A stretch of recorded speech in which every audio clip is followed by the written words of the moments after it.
Every civilization leaves behind traces of what it valued. Its stories, its knowledge, its way of understanding the world. Today we live in a world of unprecedented intelligence. Information moves faster than ever before, yet many societies struggle to answer a simpler question: who are we becoming? Horizon explores a foundational idea. What if culture is not simply part of society, but the foundation beneath it? Welcome to Horizon, the Council for Culture, Intelligence and Human Continuity, presented by the Age of Culture Project.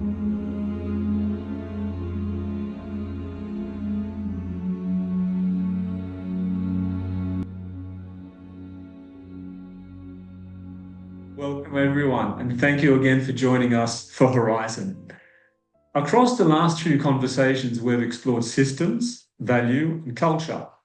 Today, we move directly to the question sitting underneath almost all contemporary discussions now: artificial intelligence. But this conversation isn't really about whether AI is good or bad. That framing already feels a little too small. What's becoming increasingly clear is that humanity is building systems capable not only of automating work, but increasingly shaping judgment, learning, behavior, communications, and decision-making itself. And that changes the nature of the conversations entirely. Because once intelligence becomes infrastructure, the question is no longer simply technological. It becomes cultural, ethical, civic. And who governs these systems? What values shape them? What remains distinctly human? And can societies absorb this transition responsibly without allowing optimization alone to become the organizing principle underneath human life? To explore that, I'm joined by two people approaching this question from two very different angles, deeply complementary. Jayfus Doswell has spent decades working across AI, immersive learning, human augmentation, and culturally competent educational systems designed to expand human capability and success. Mallika Auplish works at the intersection of AI, global health systems, regulation, and evidence-based decision-making through her work across the WHO, UNICEF, procurement, ecosystems, and AI-native market intelligence systems. Thank you both very much for joining us today. So let me start with something simple. When each of you looks at the current moment in AI, what feels most historically significant about the transition we're now entering? And let me throw it over to you first, Mallika. Thanks, Michael, and thanks for having me, everybody. I think it truly feels like a tipping point in terms of where our generation stands right now. I mean, I think that's pretty much an understatement. We all are there. For me, the pace of just intelligence, the pace has been absolutely astounding as to how how fast we are able to sort of democratize intelligence and be able to access information literally at our fingertips. I think when Google searches first came into play, like we thought that was monumentally changing, which it was, and the internet back in the Y2K era as well. But I think just having all of the information in the world literally at our fingertips within a matter of like nanoseconds, I think that is critically critically going to be monumentally changing for us and for the kind of work we do. And the second thing I just want to say is obviously democratizing of the intelligence itself, but also with that obviously comes like regulatory risks and what kind of information that we're trying to actually gather. Right, we'll get on to that because I think you come in from the angle of institutional systems and governance. And when you mentioned regulation, I think that's an incredibly important point. Jayfus, I think you come in maybe from the notion of augmentation and learning. So what do you see, in fact, as what's the most historically significant fact about the transition in which we're entering today? Yeah, I want to level set. So I'm coming from a PhD in computer science. So artificial intelligence is a subfield of computer science. and maybe cognitive science, which I have degrees in cognitive neuropsychology, computer science. So from that vantage point, artificial intelligence is a rebrand of expert systems with an extended knowledge base. So 20 years ago, there was expert systems with knowledge bases, but not machine learning. So when you enter in machine learning and deep learning and underlying algorithms, some of which have been around for 30 years, defined by mathematicians, but now computationally realized through application programming interfaces, then you have a transformation because human beings evolve with innovation. They build upon others' innovations like expert systems, which means that artificial intelligence is going to continuously evolve. I believe the transformation is because we have better CPUs, underlying architecture to process data.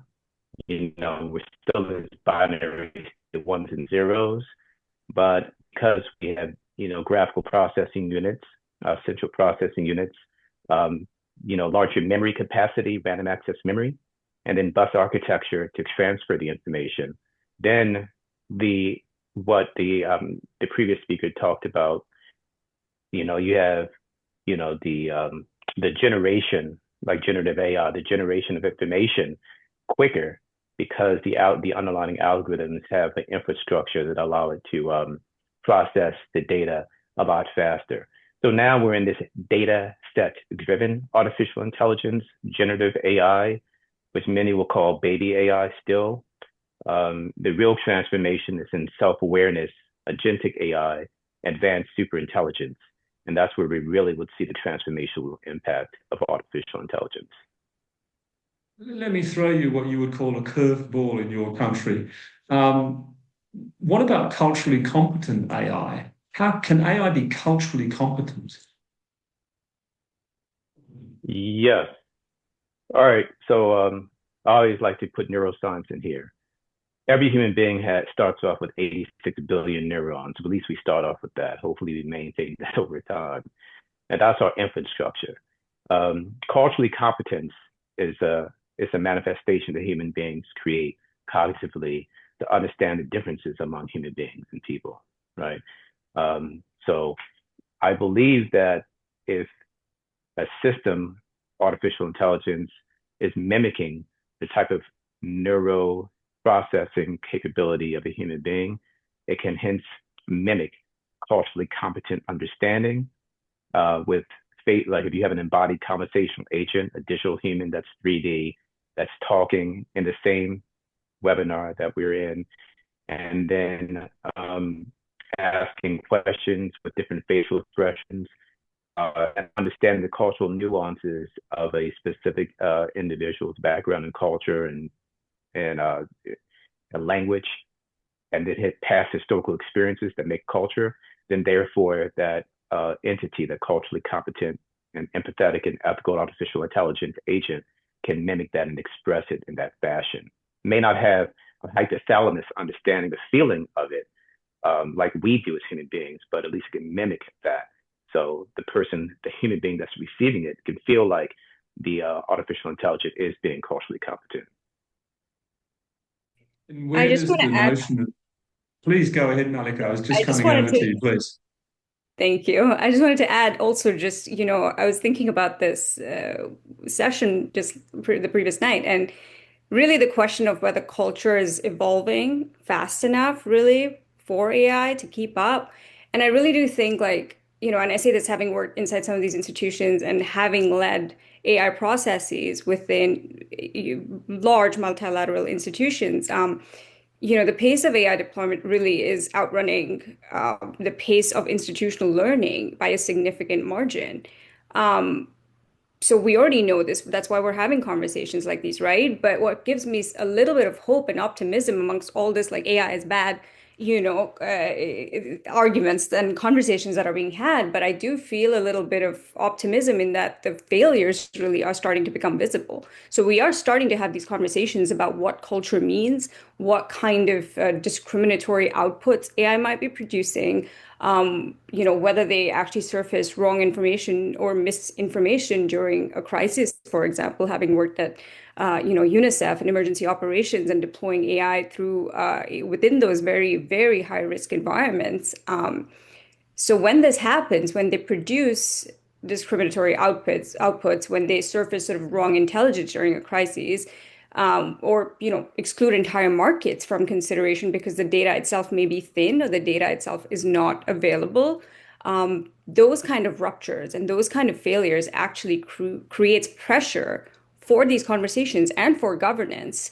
So really that I'm glad, there's conversations around AI being bad because it's forcing us to really look at these huge gaps in terms of where data exists, which forms pressure for governments to respond and for entities to actually take a hard look at their own infrastructure themselves. And I Let me think just something the reason why some people say artificial intelligence is bad. I used to be the youngest senior software engineer for Lockheed Martin in the entire country of the United States, in my early 20s. And I got there because I really trained and was focused on becoming the best I could be in computer science and software engineering. There are a lot of software engineers who come into the field mediocre. And unfortunately, they're entering algorithms that are mediocre at best and consequently impacting the data sets because they think they read a book on Java and Python and they get a job, maybe cheat on the test, what have you, and then get a job and then contribute significant errors within source code and code sets. And that contributes to data sets and GitHub repositories from which these algorithms will learn. And consequently, human mediocrity and errors contribute to bad data set and bad AI. If the intellectually elite contributed to artificial intelligence only, there would be less errors potentially. That's my hypothesis. That's an interesting hypothesis. You don't find that to be a little exclusive to say only the intellectually elite should contribute to AI rather than making it more of a common good? Not should, but if it did, if individuals who were trained like PhDs in computer science, making data sets, making algorithms, or master's degrees or real degrees in computer science, it's equivalent to if you're developing case law as an attorney, the only way you can contribute to law is if you go take the bar. Unfortunately, in the computer science discipline, we don't have that structure and those gates. So when employers employ individuals, it's not required necessarily that you have an undergrad in computer science. You can be talented, but you may not understand the theory. I'm a musician as well, so I play piano and violin. If I am composing music, I better understand my music theory. I can play by ear, but I can also sight read. It's the same thing. If you're making a composition for an orchestra to play, you don't know the notes on the treble clef and bass clef. How really can you really compose? And if you do, and it gets allowed, then you're contributing bad data to a data set. Those are two another analogies. So intellectually meaning intellectually trained, but then there's a levels of that, of course, depending on the education you receive. I think that's a great analogy. I suppose the word that comes to mind is sloppiness. If it's sloppy, it's going to be a catastrophe. If it's rigorous, it's got a better chance of delivering the outcomes that we would want. I just wanted to ask, Mallika, you talked about your institutional background, and we're talking about AI governance, and you've mentioned it just slightly, but could you elaborate a little bit more on, what, and it comes back to what Jayfus was saying about good and bad design to some extent. What does responsible AI governance look like inside real institutions? And I can't help but thinking about what the Pope and the Vatican said recently about AI. So what do you think responsible AI governance actually looks like inside real institutions? You alluded to it briefly before. I think for me, it's always about accountability. It just comes back to who holds the pen, right?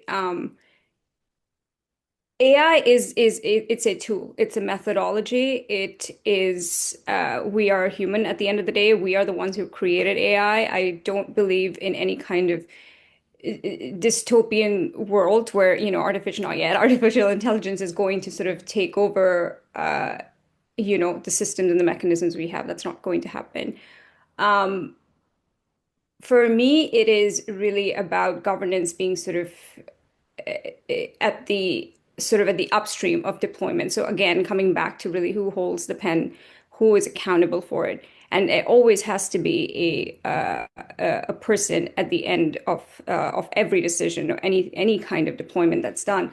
Especially if we talk about like emergency operations and kind of deploying them in high conflict zones, who is responsible for any kind of failure that happens? I mean, there was a recent outage, right, at Amazon, for example. Who's responsible? Is it the technology itself, or is it the senior leader who was responsible for making that call or making that decision?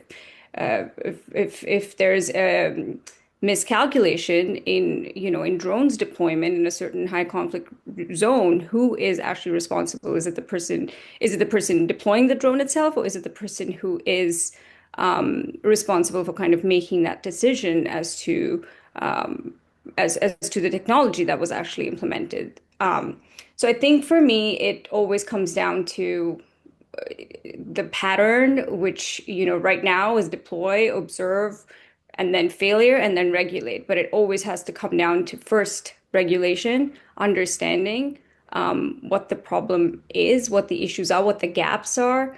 It doesn't necessarily worked. It didn't work as well when technology was being deployed slowly, but now that the pace of deployment is so fast, it doesn't. We really need regulatory infrastructures institutionalized within the systems itself prior to any kind of deployment being made. No, I think that's a great point, and it comes back to this notion of trust, doesn't it? Because I think at least societies are clearly struggling with trust in the context of AI. Maybe that comes from a level of ignorance. Maybe it comes from what Jayfus was referring to, bad coding or bad programming. I mean, garbage in, garbage out. And maybe the outcomes or the outputs of the AI are not exactly what is expected. So let me come back to the notion of institutions using AI, to which you referred. Can institutions remain legitimate if the public trust collapses? And how do we rebuild that trust in a framework of AI? And what role does transparency play?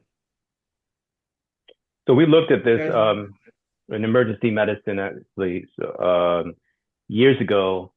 In 2005, I led my company to secure a small business technology transfer research grant from the National Science Foundation to develop an artificial intelligence optical see-through display that's worn on a human being's head and that can holographically project step-by-step instructions on how to perform a clinical procedure in austere and extreme environments, which then was adopted by the U.S. Army Medical Research and Development Command, and then the Pentagon's research area on a special project served as we secured a contract to prototype this at Fort Sam Houston in San Antonio, Texas, that trains every combat medic coming into the United States Army. So we found out that the mistrust is ameliorated through the use of artificial intelligence, especially if it's served as a way of intelligently augmenting the capability of the human being performing tasks in austere and extreme environments under acute stress. We then extended this to public health. I serve as now the AI ambassador of the largest public health association in country in the United States, called the American Public Health Association. So we now are looking at a painful problem of emergency medical services because people are still riding in ambulances, getting to a point of care, and it takes too long in busy traffic environments, like sometimes 15 minutes, sometimes longer, where we're testing a system where we can deploy a first responder that dons augmented reality goggles and speaks with an artificial intelligence assist to perform things like Narcan to address opiate overdose, or a penetrating trauma, which may be a tension pneumothorax with the step-by-step procedures on needle decompression, so forth and so on, to save people's lives. The public opinion, if they see this, will say, oh, wow, now there is human artificial intelligence collaboration. Within the field of computer science, we call that cobot. And consequently, mistrust will be ameliorated, the acceptance of artificial intelligence as a help, especially when we go back to my conjecture, if and only if it is programmed by those who know what they're doing, that will be, and then you'll have minimum errors. I think I you made think a if good I point want to, about. Sorry, Mallika, please go ahead. I think for me, I mean, I want to just address Jayfus's point as well, and yours as well, on transparency and building trust in communities where, or in places where, government mistrust is could be rampant. And I also want to talk a little bit more about Jayfus's point about the systems predominantly being trained by data from the global north. I mean, I for sure, I agree with the point that with Michael's point that it could be highly exclusionary to just focus on that kind of, those kind of data sets, of course, and especially in healthcare.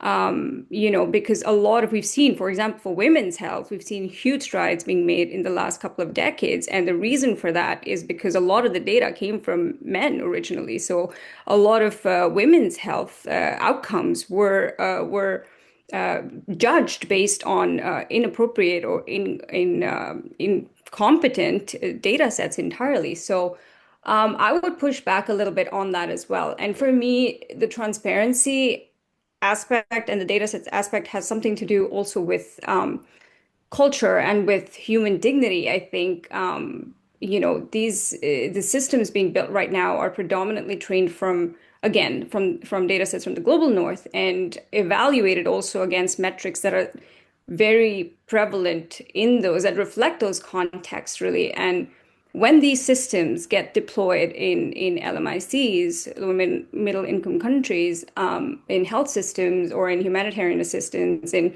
market access decisions, for instance, they carry these assumptions with them. And for me, that goes hand in hand with the transparency aspect because if the data sets aren't correct, don't reflect don't reflect me as an individual, how am I supposed to trust the system? How am I supposed to put faith in the people deploying those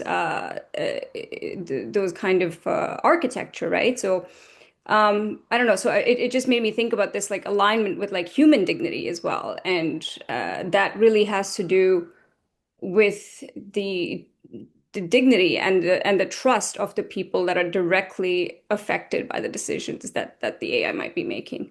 And right now, and if we continue with the data sets as as is being described or as is being talked about, those people are sort of largely absent from the very rooms that we're supposed to be protecting or helping. Let me throw it over to Jayfus because you're making a great point, Mallika, about the cultural sensitivity of the systems. But Jayfus, is the AI systems in this setting, if they have data sets of a certain cultural grounding, can they not learn to accommodate and adapt different cultural sets to deliver these sorts of outcomes that we're expecting? That's the panacea. However, again, it has to be programmed. So the nitty and gritty is that some programmer has to use an application programming interface and choose a programming language like Python or Java. And then if it's a large language model, it's going to use a transformer algorithm. And if you can imagine their files, because every program, even artificial intelligence, can be decomposed into a set of files with a file type. And that's it, that's software. So it's that rudimentary. But someone has to program those files with the content of source code, which reflects the algorithms to interpret the data sets. And sure, they could learn, but we would have to, ideally, you'll want to feed the large language model, feed it, meaning getting it files of, culture. I'm African American, so what's the African American culture? What's the history of African American culture in the United States? Or what's the African diaspora? What was the migration? Not everyone came into America was a slave. So, for example, my culture is 1619. First, I'm a descendant from the first Africans to arrive to America, and slavery didn't exist until 40 years after 1624. So the algorithm would have to get correct data to understand and learn from that in order to be culturally competent, if you will. And so, yes, if it's given the right data and you have the programmers that are in quote unquote elite, then you get a culturally competent and computationally competitive type of cognitively competitive type of algorithm that can then self-learn and then throw away bad data that it doesn't need. Yeah, that's what they call agentic AI. Yes. Are we there? Are we headed there? Is there hope? Because Yeah, I as mean, you I said, think there's hope. that will be the In my panacea. in my company, the juxtopia, like the juxtaposition among utopias, that's a portmanteau. We train our engineers as young as 12. My youngest right now is in middle school. Hayal is 17. He just got into Howard University. It's a historically Black college and university, Carnegie Mellon and Harvard. He has to choose which school he wants. And he's intellectually there. He's a programmer for me. He's doing artificial intelligence. Yeah, so if you have programmers like this that are creating the algorithms, we can get to agentic AI. Agentic AI is not that difficult.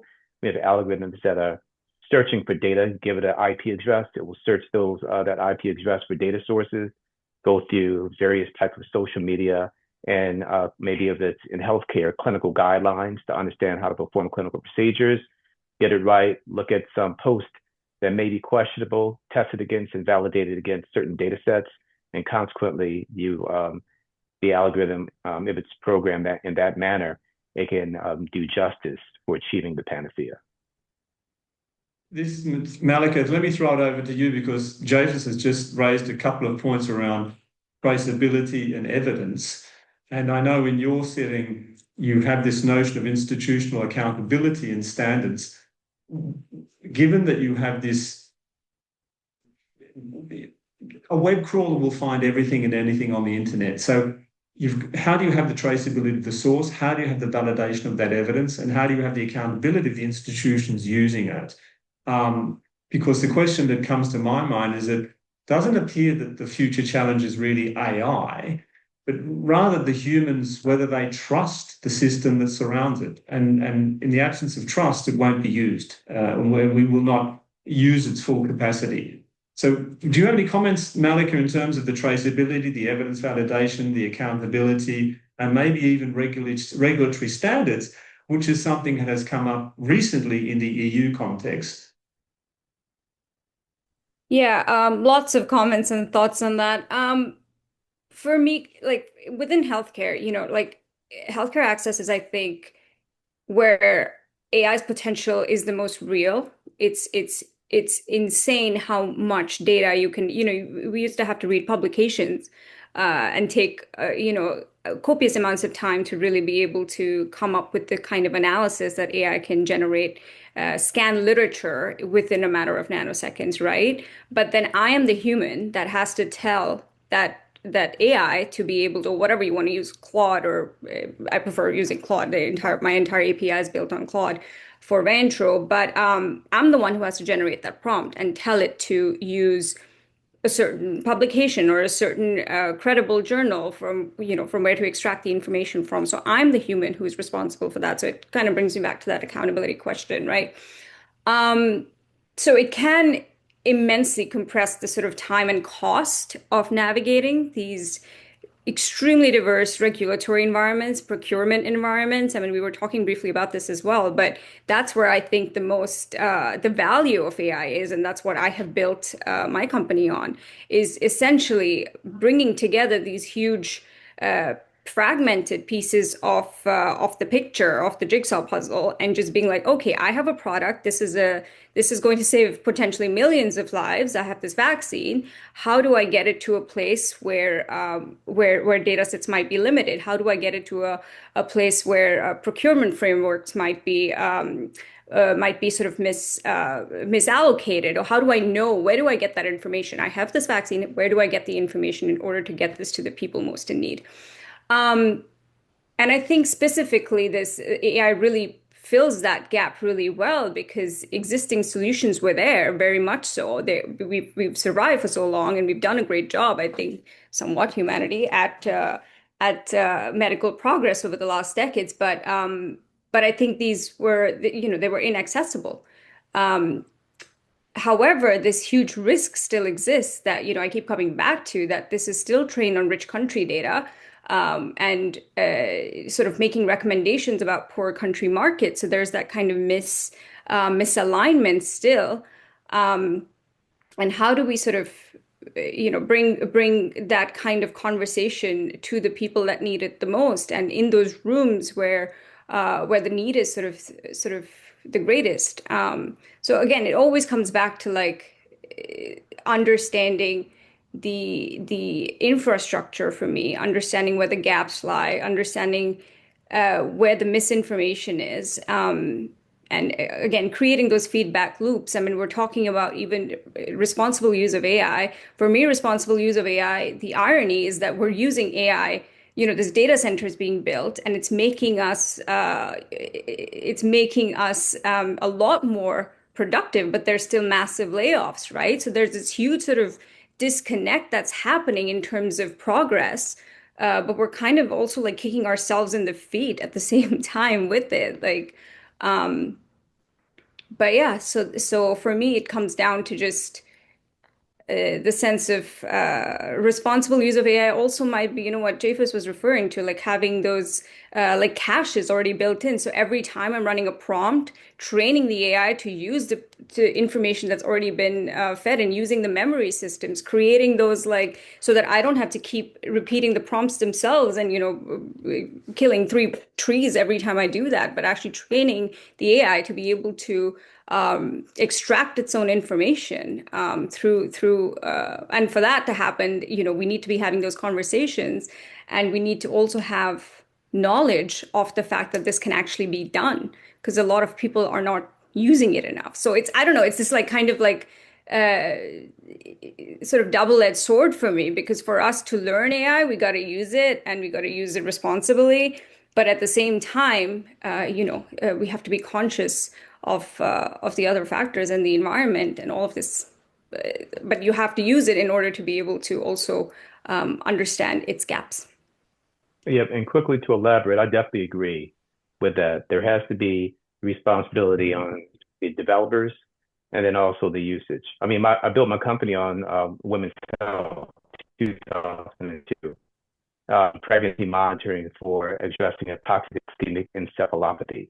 It's a condition that happens to the fetal brain if the fetal brain doesn't get enough oxygen.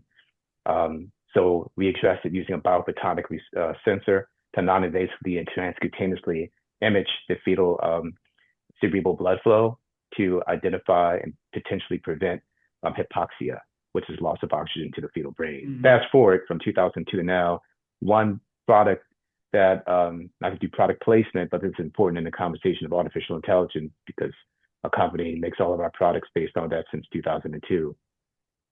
This Jenny product, we address a painful problem. So, in business, no pain, no gain, no pain, no opportunity. That's how business people think, right? So pain is a metaphor, figuratively and metaphorically, the pain. But in this case, there's a shortage of nurses worldwide. There are 29 million nurses in the world. The greatest shortage is in sub-Saharan Africa. So we have access to 24 countries in Africa out of the 54 countries. And there's a shortage of nurses. And there's brain drain in many other countries. I think including Switzerland may have some of those challenges as well. So we developed Jenny, a juxtapolar intelligent nurse instructor that can autonomously train a student nurse on how to perform a clinical procedure, let's say an intravenous procedure or intramuscular procedure. And different countries have different test certification exams for the nurses. And consequently, we would have to get the data sets from those different countries, like the low, moderate income countries as well, some of which I may have mentioned. So that means now we can put nurse instructors to work. We have to get random samples and large data sets to train Jenny. It means we have to get a lot of data from the students. And so we pay our nurse instructors to train Jenny. And then when we go in countries like Liberia or Sierra Leone or Nigeria, or even in Zurich, then That means we will train, our nonprofit goes there and trains the population that's underserved and disadvantaged with the skills, real software engineering skills. So they do contribute to that software. Then they know exactly what they're doing. They understand requirements design, implementation, testing, analysis, the software development lifecycle, understand the different nuances of this data sets, what different algorithms to use. So beyond saying the word AI, they know exactly what artificial intelligence entails and how to implement these systems for the betterment of the population in which they serve.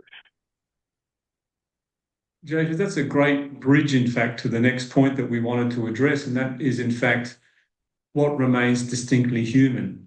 And I think the example you used about training the nurses in sub-Saharan Africa brings up a story that familiar in a former company where we wanted to train nurses in the treatment of dengue fever. And the modality of doing that in some of these countries that you cite, Sierra Leone, Liberia, Nigeria, was very difficult. So it sounds like artificial intelligence is starting to step in to facilitate some of those leaps, so to speak, of human betterment. So I think that's a great way, and I think it's very important that we talk about AI and the benefits to humanity rather than just some sort of technological shelving of AI. So that was the question that sort of sits under all of this, isn't it? What remains distinctly human? And it feels as if listening to Mallika, it sounds like AI is in fact forcing us as humans to clarify what it actually means about being human. And if I may digress just for a point into my popular culture addiction, there's that wonderful film with Will Smith and I, Robot, where he tells his story about he has a car accident and he's pulled out of the car by the robot because the robot's algorithm tells him he had the best chance of survival rather than the 10-year-old girl in the other car. And he had to live with that for the rest of his life. And that brings us back to this notion of humanity and AI and how do we bridge the two. So I just wanted to throw in my popular culture bit because I think it's an interesting example of AI in a human setting, in a medical setting, and you've mentioned triage, where the AI didn't make the wrong decision in terms of the outcome, but it made the wrong decision perhaps in terms of the humane options. And he had to live with that the rest of his life. So it's just, I'm going to bridge to the sort of technical capability because it suggests that technical capability alone cannot govern this transition. So let's talk about ethics and culture and how ethics and culture, which we've touched on, can help shape the AI systems to humanity's benefit. And Mallika, to you, do you think regulation can keep pace with the capability? And we've talked about governance and what societies are currently governing AI proactively or just reactively. So, and that's what brings me back to the Vatican, of course, because the Pope made some very interesting comments. His intervention around AI and ethics, but I won't go there. I just let me ask you both, where do you see the role of culture and ethics in shaping AI systems? And maybe I'll let Mallika go first. And what sort of regulation can possibly keep pace with the AI capability, which is something to which Jayfus referred? Mallika, please. Yeah, that's a loaded question, right? I mean, it's if we go back to sort of, if I have to summarize what AI can do in one sentence, I'll just start from there and then we can talk more about sort of the governance aspect of it. But for me, it's about translating complexity into simplicity. Like that's it. That's like the biggest sort of takeaway from AI for me in the healthcare world, and deploying these within low resource environments in particular. And I think with that, obviously, it comes huge responsibility. I think for me, what makes it distinctly human is accountability. I think at the end of the day, we bring it back to that sort of who's responsible for the drones, miscalculation or maybe using a more healthcare example. I love what Jayfus said about the nurses as well. And I did a lot of research on AMR before getting into AI and the technology field. I was working on antimicrobial resistance and a lot of research on that stuff. And I started digging deeper and thinking more about how AI could help with those kind of with such a huge literally a hidden epidemic, they call it, because how do you visualize antimicrobial resistance, right? It's a very, very complex topic.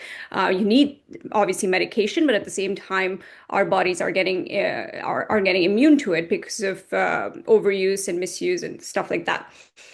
So it's for me, I started thinking about how from using regulation from a different perspective, not necessarily laws, but also physicians, and how AI can use, how physicians can use AI to better, to improve their prescribing practices, for example, through, something as simple, again, translating complexity into simplicity, as something as simple as nudging. So if the AI is constantly sort of telling the doctor, the physician that, this is, you have prescribed this medicine so many times before, kind of creating those kind of feedback loops for doctors, that could help improve prescribing practices for me. So that is what makes differentiates AI from the physician itself making that decision, because the doctor, the human being at the end of the day, can take a step back, has knowledge of the patient, has this like full picture, has something called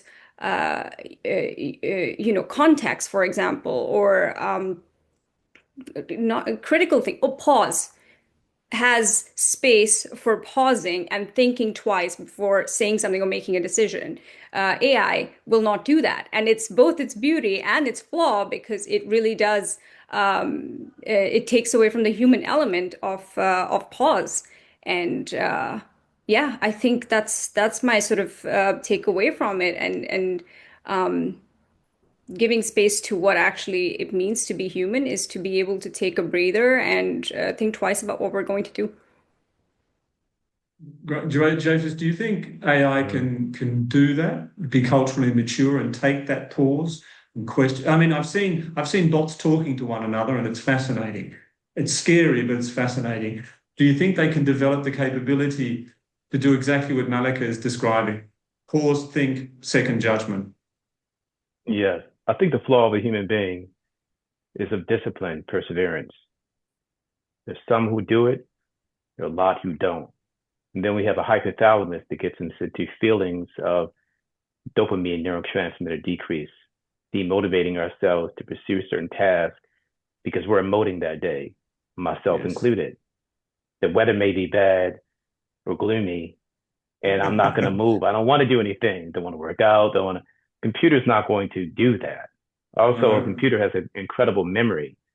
We have a flaw, not a flaw, but we have constraints in our hippocampus region in our brain, where some of us are photographic memory and can think fast. Some, even over time, the hippocampus region of the brain gets a little slower. So we have an evolution of human beings where we start off slower, we get to a peak, and then we're on a downslope. You can develop an autonomous robot system, as you indicated in iRobot, where that was making a decision.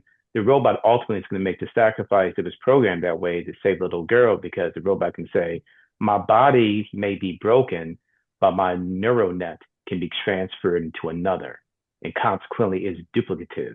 We can't do that as human beings, and hence is our flaw. So yeah, I think, the pause in there, like for example, some large language models are made to do pauses, so it makes the human being think that they're thinking, but they don't need the pause in the first place. There's a psychology to that. So that's intentional at some point. The pause, though, can be there for doing validation. Oftentimes we're writing programs, we're writing algorithms to validate the other algorithms, so that what the information that it's getting to make the decision, there's another algorithm. We call that agent-based programming, where the agents collectively collaborate, deliberate, and say, is it the best decision, but faster than if you're having oncologists in a clinical guideline trying to figure out what the best receptor is to target for, triple negative breast cancer. So yeah, I think in the future, algorithms will do that and do that quickly, faster, and potentially better than human beings. Yeah, I think you make an interesting point about the pause.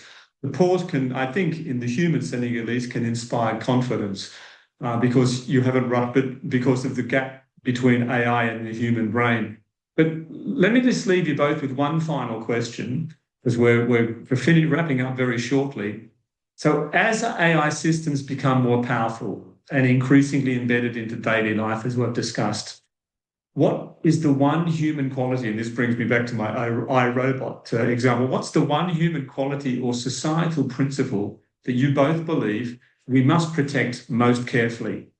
Mallika, perhaps you would like to go first? Sure. I think judgment. I think for me, when I was alluding to the pause, I think that's what I was talking about. It's like, yeah, it inspires confidence and AI can be built to pause as well.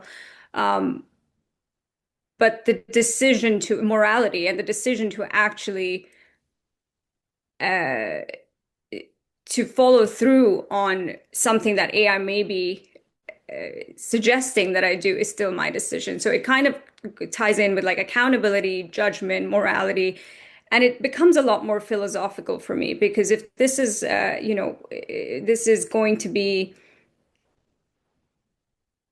a point, it's an inflection point for us as humans, and as a generational,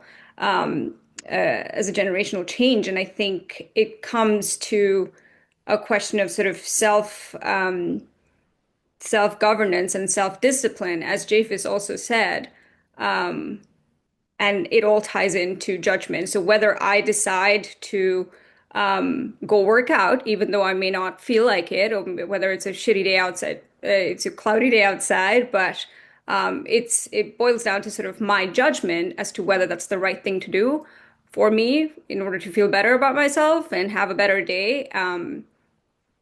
Yeah, so for me that's what's going to define the change between sort of what's inherently human and what ends up being more of an iRobot perspective.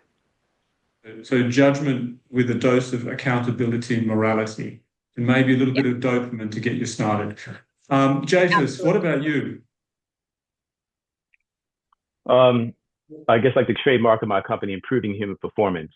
So I think we as human beings can continuously improve if we have that discipline, perseverance, faster than an algorithm or computational architecture can, using the 86 billion neurons that we have in our brains. And I struggled with this when I was doing my 399-page dissertation. I put it on the shelf for years, thinking that the world wasn't ready for an artificial intelligent teacher to autonomously teach multiple subjects, obviating the need for a human instructor.